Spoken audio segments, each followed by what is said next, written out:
You know how you get off work and you open the door and your dog is just right there wagging its tail.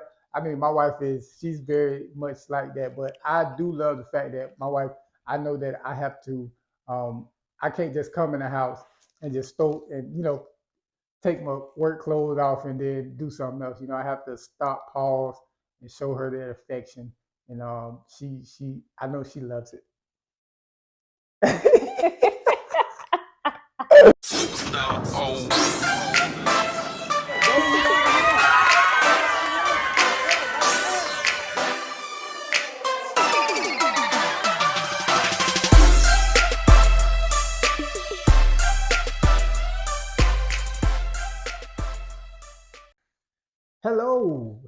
Hello. Welcome back to our YouTube channel. It's Tatum University. It's a love story. Glad to have you all. Welcome back. I'm excited. I hope you're excited. I'm excited. Then we are excited. But it's an honor and a privilege to be back with you all, giving you all more content, and we're grateful, we're honored, we're privileged to be able to just share vital things that are so crucial and critical to a relationship matters, to a friendship matters, and all of the above matters. So we thank you all for joining us again. And I'm here with my co-host, my wife, my boo thing, my one thing, my everything. So grateful to have one and everything. I'm grateful to have her on set with me. Always looking forward to her speaking from her experience and many other things that she's able to give us some insight on. But what we have for you all today, I'm just going to dive right in. We don't want to hold you all long. I want to dive right in. This is Relationship Goals 101. You heard it right from me. Relationship Goals 101 for the year of 2024. And I'm grateful to just give you all just five. We're going to give y'all 5 fundamental and crucial goals that you should just initiate in this new year in order for your relationship to be better and not just bitter. It's easy to have a bitter relationship. Let me say this, bitter relationships comes with no effort. I mean, you don't have to put no effort, and you're gonna get effort plus negativity gonna get you bitter. So we just gonna leave that right there. But I want to give you 5 things that's gonna help you in the year of 2024 with some of the relationship goals. And I did pull this off Google, so I don't get all the credit for this. I pulled this off Google, but I thought it was very interesting to the 5 that I actually wrote down. So I'm going to share them with you all. Our first one, it says to carve out weekly date nights. That's so vital when it comes to in a relationship. And I know that everybody is not married. Y'all don't have spouses. I know some people are dating. Some people are looking to date. Some people are just single. But for those that want a relationship, want marriage, this right here is really going to help you when it comes to just maximizing the relationship and keeping everything tight and neat as we sometimes fall short of. But carve out weekly date nights, whatever night that is, that fits in your schedule. I can't stress this enough how vital this is for couples to stay in a mindset of dating. Dating is so vital to relationships, and sometimes we can get complacent, and we meet someone, we meet that special person, we get in a relationship, the relationship starts out on fire, and then next thing you know, it's smoking. How your relationship go from fire to smoking? Well, I can tell you how. The lack of date life. And I want to invite my wife in on some of this right here because I think she can help us in this area. What do you think? Why is having weekly date nights so vital for relationships? I think it's essential because it allows you to reconnect. It actually, with different scheduling, work schedules, it allows you to kind of connect within your week with the two parties. Like you guys could be living in the same house, you're functioning as a married couple, but you're actually gliding by each other within your work day, Ooh, right?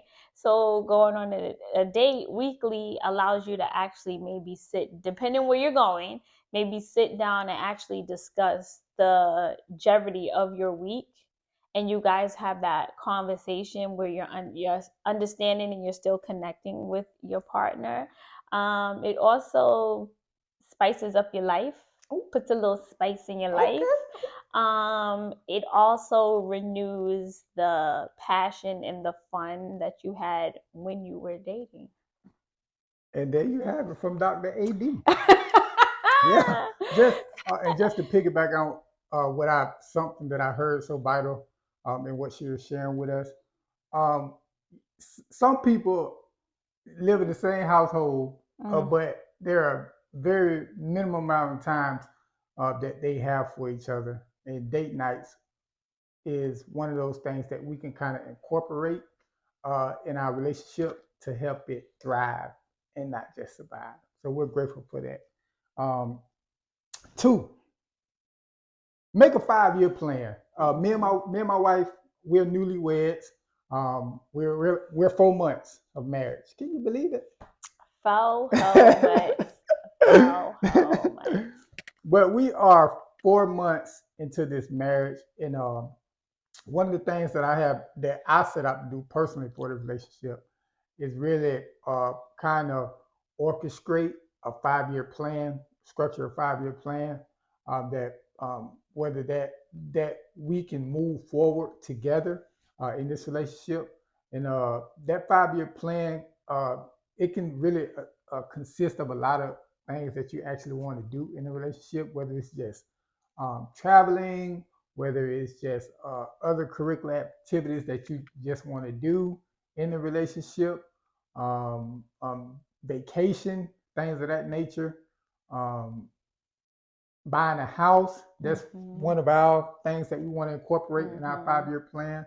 Um, but have, Retirement. yeah, retire. Yeah, ooh, that's vital. That's Retirement. Because yeah, you know, people be like, I'm looking forward to. I see it right here. Right here. I want right here. Hey, how you doing? Right there. I'm ready. So retirement and what that looks like. The government doesn't have to retire you. Hmm. And what that looks like for you and your spouse. Someone once said, if you fail to plan, then you planning on failing.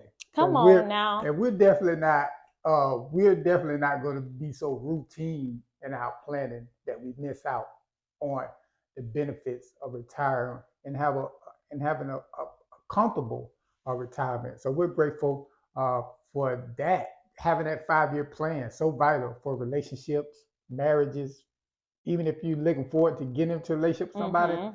uh, let people know, hey, I got a 5 year plan. I want, and one of the let me insert this right here. When initially me and my wife first met, one of our plans was to get married within a year of actually knowing each other. That was we communicated that up front, and both of us was looking for marriage, and here we are a year and a half later. We made it. Well, we Yes. thank God for that. But yes, having a 5 year plan, whether you're single or whether you're looking to date, hey, lay this out up front. You meet people, hey, listen, I got this 5 year plan. If you don't want to be a part of it, then this is not going to work. This is a red flag with me. And you just move on with the relationship. Three, number three on our relationship goals 101. Learn each other's love language. I like this one. I like this one. I like this That's one. your favorite. I like this one because you know as I'm married now, so now I have to actually, and me and my wife have really been knowing each other a very minimum amount of time. So I'm always A year and a constant, half. yeah, and I'm always The constant, same amount of time as the marriage. yeah, and I'm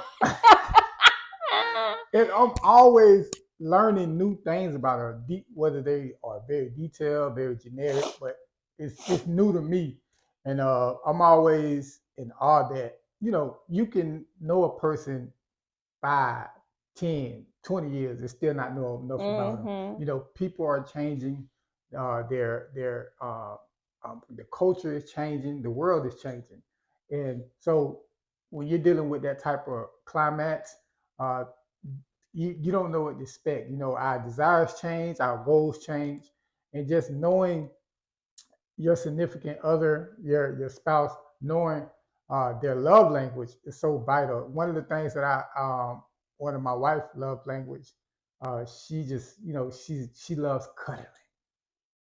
Yeah, I mean, she just, when I get home from work, she just jumps all over me.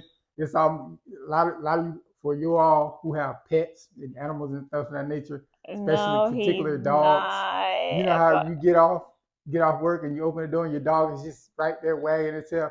I mean, my wife she's very much like that, but I do love the fact that my wife, I know that I have to, I can't just come in the house and just throw and take my work clothes off and then do something else. I have to stop, pause, and show her that affection.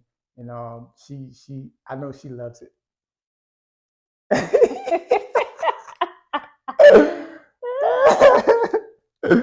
But knowing each other's love language, it is so critical. It's crucial.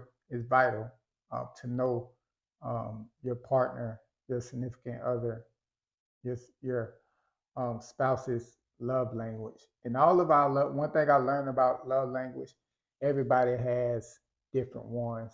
And in them different ones, my wife has like, I lost count. So many things. The number just keep going up. So many things that I have to really be detailed and pay attention to her when it just comes to that. But just paying attention really helps me a lot with that. So thankful that I can learn her love language, and it can help her flourish and smile a little bit more. Period. Number 4, this is a big one for me. Uh, make a budget. Yeah, make a budget. Wow. Through often in our early adults childhoods, we don't learn about finances. Finances is something that kind of just pick up as you go along. So many in these, especially when you're in school, high school, college, finances are barely taught. But budgeting, having a budget, especially when you have a family and you're married, budgeting is so crucial to having a successful relationship. Many relationships have struggled. Many relationships have been deflated due to the lack of financial stability and security. I don't want you guys to minimize uh, when it comes to budgeting. Budgeting really uh, should be implemented in every relationship, especially when it comes to money. Because y'all know people will fall out with you about money, whether it's money that you owe them or they owe you. But y'all have to be careful to make sure that you are budgeting the right way. And that's one of the things that I want to implement in this year, 2024. I would really want to implement budgeting. I had already started budgeting. One of the things, just to give you an example, one of the things I started budgeting on is my subscriptions. I looked up my subscriptions. I had a whole lot of subscriptions, so I said I have to do something about these subscriptions. So I got rid of 3 or 4 of them. So I'm saving a little money. Budgeting doesn't always come from when you just get your check and you budget out what you actually are making and pin up. You can cut back on a lot of things, and that can be a good way to budget in this new year. But budgeting, we can't preach this some more. Some of y'all right now going through uh, relationship trouble because y'all trying to outspend each other. We living in different times. You know, we're living in times now where you don't know what to expect. We're dealing with inflation. We're dealing with just high gas prices, the housing market, especially during COVID. You know, a lot of what kind of like after COVID. You know, a lot of insurance companies went up, renters uh, Mm. prices went up, and this kind of something that just happened overnight. So, budgeting, having a good budget plan that you can implement will definitely help your relationship thrive and not just survive. And last but not least, number 5, reiterate, do a follow up, do a checkup on the previous 4 goals that I just mentioned. Mm-hmm. It'll help you. It's so vital. It's so crucial uh, to do a follow up on your goals. Um, Stay connected to your plans and the things that you want to implement in your life to make it better this year. I think for many of us, we lose track, we lose focus with job life, work life, ministry life, whatever other life you got going on can uh, really be a stronghold or just a burden on your life because you failed to follow up from doing a do your checklist on your goals, things that you put together to make sure that you are maximizing your potential in this era that we live in now. Mm-hmm. I don't think we can't stress this enough. I think about a few weeks ago, I shared that I shared the message, and in the message, I was just checking on you all. I was really concerned about you all because I know that leading up to the new year, many of you all were had um, was on fire. You guys was excited. Oh, this new year, 2024 coming Mm-hmm. in. Oh yeah, I'm gonna be the best version of myself. And then that was in January, leading up to January. And then here we are in February. You don't got inflated. You feel defeated. Many of you um, feel lost. You know, you had your goals, you had things that you wanted to thrive in, you had that career that you wanted to go back and complete, and then some kind of you just lost motivation. And the good thing that I like about when you set goals, you can do a follow up, do a checkup. You know, it's never too late. If you have the opportunity to just get back in alignment and get back in agreement with things that you have set in order to do, it'll help us. And I just want to ask my wife, what else can we do to help just us maintain our goals? Because sometimes we can get distracted when life can Mm-hmm. just distract us, but sometimes people just unintentionally just get unfocused. What are the what you think some things that we can actually do to help us stay on track? I feel like realistically set realistic goals. Like I know with the new year, people set like 25 different goals for themselves, and you're already stretched by 10, and you're still setting 25 goals. Like you can't even accomplish the 10 that is not set by you. Like your job may give you 10, and you have to do the 10 for your job, and you set 25, like, and you're not even accomplishing the 10 for work. So realistically, how are you accomplishing 25 goals that you set for yourself for the new year? And realistically, a year is not enough time for you to even accomplish one goal. Wow. It takes almost 2 years for you to realistically get halfway through accomplishing one goal. So I know the new year kick, I know it was like, oh, January 1st, new year, new me, or whatever. And that was a cute trend that like trended across the internet, or where whoever, where it first came from. That is cute, but realistically, it's not new year, new me. It's really not. It's like 2 years, see me. Like in two Yeah. years, see where I'm at, Yeah. because To buy a house, it could literally take you almost 2 years with financing, with the down payment, with mortgage, finding the area, going through school districts, making sure this zoning, like there's a lot of elements to one goal. Set the one strongest goal you could possibly set for yourself, get through that one, and you track the timing of, you know, where you're at, when did you finish the goal, and how much time did you actually put into the goal. Then the second goal on your list, now you can look at that goal differently from a different point of view, and you can say, okay, well, it took me 2 years to get here, but I only really put 3 hours into the goal a day. So now let me boost it and put 5 hours. Like, you can kind of track yourself as far as like set goals and go from there. But I think the biggest thing to get through set goals is your environment, and removing what's not going to help you accomplish the goal in your environment. So if that's people, places, or things, remove it so that you can get through the goal. Because there are a lot of people that set these New Year's, new me, right?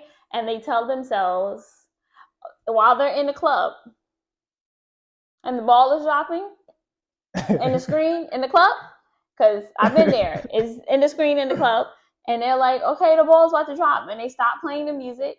I don't know. This is how they do it in New York. They stop playing the music, and you're watching the ball drop, and then everyone's like, hey, you pop a bottle or whatever you're doing, right? And you set these goals, but then it's like, okay, you set these goals with these friends that's around you in the club, but the goal that you're setting is not even like-minded with the people that you just set them with in the club. Like, your homegirl's goal, like June Quisha's goal, is to be a party promoter.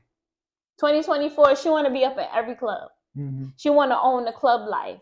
Your goal is to get closer with Christ. Okay. So, not saying that you don't got to speak to June Quisha, but y'all conversation is going to get limited. Your interaction is going to dim down. Like, you are on two different train paths of where you want to go realistically with your goal. And what ends up happening is the person who set the strongest goal, that friend who has the mediocre goal, you tend to pour into them and forget about your own. So stay focused. Right there, you had it. Heard it from the doctor. Stay focused, y'all. Stay focused on your goal. Yeah. Don't over exert yourself, exalt yourself, and be realistic. That's what I heard the doctor say. Be realistic in your goal setting. Don't set unrealistic things that you know is going to be impossible to achieve with the resources that you have. And also, one of my favorite Bible scriptures, I believe it's in the book of Ecclesiastes. It says two people can't walk together unless they agree. If you are walking with people that are not at least interested in the direction that you're going, say no more and salute that relationship. That's it. Goodbye. Now, I do want to say this since it's about relationships and goals, because I was like, what I was saying was like realistic life goals, but relationship goals. If you're setting a goal to date someone, right? Like, date someone and have a strong, active relationship, right? 2024, that's January, okay? June, that's 6 months, right? 6 months, right? So if you are, or July, I think July is 6 months. One out of them two, the two J's is 6 months, right? Can't think right now. So within 6 months, you're saying, I want to be in an active relationship where I know this person's family, this person knows my family, like we're boyfriend and girlfriend, like we're in a relationship. But yet the places that you go are not allowing you to meet such people, or you're a homebody and you don't even go outside. How in the world are you setting this goal where you're going to be dating someone by the next 6 months? Or you're in the atmosphere where you don't speak to people. And I know people use this word a lot, and I'm going to be honest, it drives me crazy. introvert and extrovert or Mm. whatever. I don't even know. Introvert, whatever. We are really using that out of terms. Like, you're not an introvert. Like, just, just biblically, yeah, stop with the introvert. Just stop with the introvert. You are giving yourself an excuse not to talk to people. Mm-hmm. You're giving yourself an excusable title to say, I don't want to interact with people because, to be honest, you just have a bad attitude. That's why you're not interacting with people. There's no way you should be in a whole bunch of settings where you use the word, well, I'm an introvert every single time, to stand in the corner and not talk to people. Fix your attitude. That could be the number one goal you want to work on. Fixing your attitude. I do feel like for me, in the process of meeting you, my number one goal, like, okay, so me, I have to write everything down and color coordinate it. Everything. Like, my office is like color coordinated everything, right? So I bought a mirror from the dollar store with different color, like, erasable markers, and I wrote my goal for each week. Like, each week I had a different goal for that week, right? So that way, I know for me, like, if I have one goal for the month, I'm gonna get bored. So I have to set it weekly, which pushes me to really activate. And one of the goals that I set for myself was, in different settings, learn to talk to the person first, because you learn different people. Like, honestly speaking, I didn't really get to meet him until I took the first step to talk to you. Okay. And that's something that, in a different, like, okay, in a club setting, when I was about that life, yeah, I would talk to you because that equated to business and money. Mm-hmm. But in other settings, I would sit there the whole time and not say nothing. Okay. So I had to set goals for myself. Like, you're going to get to know people and you're going to make different friends in different areas, like different flavors of ice cream. You're going to have different friends and you're going to learn people, and people are going to learn you, and you're going to open up and they're going to open up to you. So I just feel like, relationship wise, be realistic with the relationship goal that you're setting to. Like, be realistic. Like, and this is going to sound really harsh, but if you're setting a goal and you're meeting someone, or you're potentially dating someone, right? And you say, oh, I'm not going to, because everyone's not waiting to marriage. I'm going to be we just going to be honest. But, if you are saying, hey, I'm not going to be sexual with him or her for a whole year, right? But then you call your stinky link over twice a week, you're still diminishing the goal. Like, it's not just with him. You don't need to be sexual with anybody.